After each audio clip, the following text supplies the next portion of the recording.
আমি লঙ্কা পেঁয়াজ লাল করে নিয়েছি বন্ধুরা।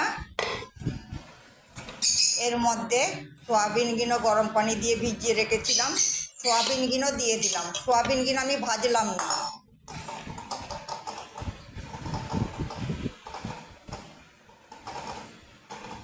আর লঙ্কা পেঁয়াজটা আমি লাল করে নিয়েছিলাম আগে। এই যে আমার পেঁয়াজ, এই যে পেঁয়াজ আর লঙ্কা আমি লাল করে রেখেছিলাম। এখানে আছে আমার আদা রসুনের পেস্ট, আমি 2 চামচ দিয়ে দিলাম।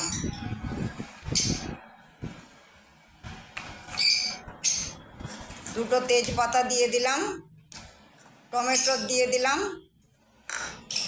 গরম মশলার পাউডার দিয়ে দিলাম। এখানে আছে আমার ঝাল লঙ্কার পাউডার 2 চামচ, হলুদের পাউডার 2 চামচ, জিরের পাউডার 1 চামচ, গোলমরিচের পাউডার 1 চামচ, ধনের পাউডার 1 চামচ। নুনটা আপনাদের পরিমাণ মতো দেবেন। আর নুন সব কিছু দিয়ে আমি এই চামচের সাহায্যে মেখে নিলাম। এটা আমি হাতে মেখে, সোয়াবিনের রেসিপিটা বন্ধুরা আমি হাতে মেখে বানাবো।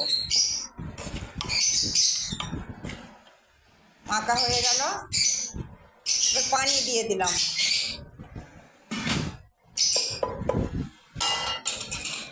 দুটো সিটি দিয়ে দেবো। দুটো সিটি দেওয়ার পরে আপনাদেরকে আমি দেখাবো। আমি গ্যাসটা জ্বালিয়ে দিলাম। দুটো সিটি পড়ে যাওয়ার পরে আপনাদেরকে দেখাবো। এবার আমি আলুটা ভেজে নেব।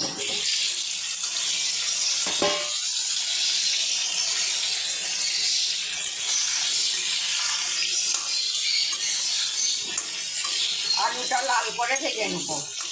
আমার দুটো সিটি পড়ে গিয়েছে। সোয়াবিনটা প্রায় 80% সেদ্ধ হয়ে গিয়েছে। এবার আমি আলুগুলো লাল করে ভেজে নিয়েছিলাম, আলুগুলো সোয়াবিনে দিয়ে দিলাম। আবার ওপর নিচে করে একটু নেড়ে দিলাম।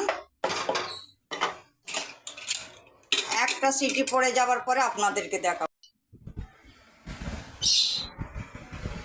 আমার সোয়াবিন আলু আর ডিমের রেসিপি পুরো রেডি।